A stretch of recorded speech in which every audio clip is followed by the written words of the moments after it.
할렐루야. 우리 주님께서 사망 권세를 이기시고 부활하셨습니다. 사실 예수님이 부활하신 것은 굉장히 놀라운 반전이 아닐 수 없습니다. 유대인들은 예수님이 하나님의 아들이라는 사실을 받아들이지 않았어요. 오히려 예수님을 핍박했고 결국 예수님이 십자가에 못 박혀 죽으셨습니다. 이렇게 해서 예수님의 모든 사역이 다 끝난 것 같았습니다. 그렇게 많은 이적과 능력을 행하시던 예수님이 십자가에서 아무런 능력도 행하지 않으시고 그냥 힘없이 돌아가셨죠. 그런데 이렇게 모든 것이 끝났다고 생각하는 바로 그 순간 놀라운 반전이 기다리고 있었습니다. 십자가에서 죽었던 예수님이 다시 살아나신 것입니다. 예수님의 부활은 지금까지 흘러가던 그들의 계획대로 되어가던 모든 상황들을 완전히 뒤바꿔 놓으셨습니다. 제자들과 무리들에게도 큰 변화가 일어났습니다. 그들은 예수님의 죽으심과 동시에 예수님에게 대해서 가졌던 모든 기대와 소망들이 다 사라져 버렸어요. 다 절망과 허탈함에 빠져서 예수님을 만나기 전의 모습으로 돌아가고 있었습니다. 그런데 죽으셨던 예수님이 다시 살아나셔서 그들 앞에 나타나신 거예요.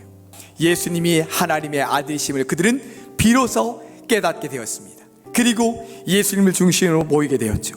나중에 성령께서 그들에게 충만히 임하시게 되자 제자들과 무리들이 천국 복음과 하나님 나라 사역을 이어가게 되었습니다.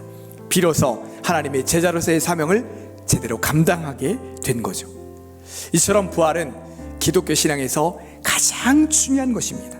예수님께서 죽은 가운데서 다시 살아나심으로 말미암아 예수님을 죽이려고 했던 사람들에게는 그들이 잘못되었다는 것을 깨우쳐 주셨고, 예수님을 믿고 따르던 사람들에게는 예수님 안에 참된 진리와 생명이 있다는 것을 그들에게 다시 한번 분명히 확신시켜 주신 거예요. 이와 더불어 예수님의 부활을 통해 우리는 세 가지 중요한 진리를 깨닫게 됩니다. 첫 번째 진리는 예수님께서 사망 권세를 이기시고 부활하신 것처럼 우리도 사단의 권세와 인생의 절망과 좌절을 능히 이길 수 있다는 것을 우리에게 보여주신 것입니다. 예수 그리스도를 굳건히 믿고 의지하는 사람들은 사망과 절망과 좌절의 순간에 비록 다른 사람들과 똑같이 힘들고 괴롭지만 믿음으로 그 상황을 이겨나갈 수 있도록 부활의 능력이 우리를 붙들어 주는 것입니다.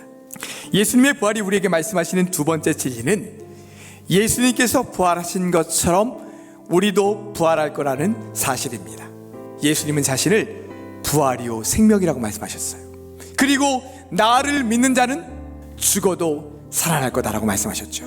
예수님을 믿고 그 믿음으로 살아가는 사람은 예수님이 부활하신 것처럼 우리도 부활할 거다라고 말씀하신 거예요. 이것이 예수님께서 말씀하신 성경의 진리요 인생의 진리인 것입니다. 예수님의 부활이 우리에게 말씀하시는 세 번째 진리는 먼저 죽어야 부활할 수 있다는 사실입니다. 우리 자아가 그리스도 안에서 죽어야 된다는 말씀이에요. 우리는 날마다 우리 자신을 죽이고 주님 가신 십자가 길을 따라가야 돼요. 그래야 내 안에 예수 그리스도가 사실 수 있습니다. 이것이 바로 나를 죽이고 예수 그리스도 안에서 날마다 부활의 은혜를 경험하며 살아가는 삶이에요. 사랑하는 성도 여러분, 예수님은 사망의 권세를 이기시고 부활하셨습니다.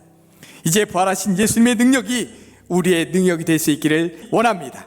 그래서 매 순간 우리에게 닥쳐오는 인생의 절망과 괴로움을 능히 이겨낼 수 있게 되기를 간절히 원합니다. 뿐만 아니라 날마다 주님 안에서 우리 자신을 죽이고 부활의 능력을 힘입어 믿음 안에 승리하며 살아가는 우리 모든 성도들 되시기를 주님의 이름으로 축복합니다.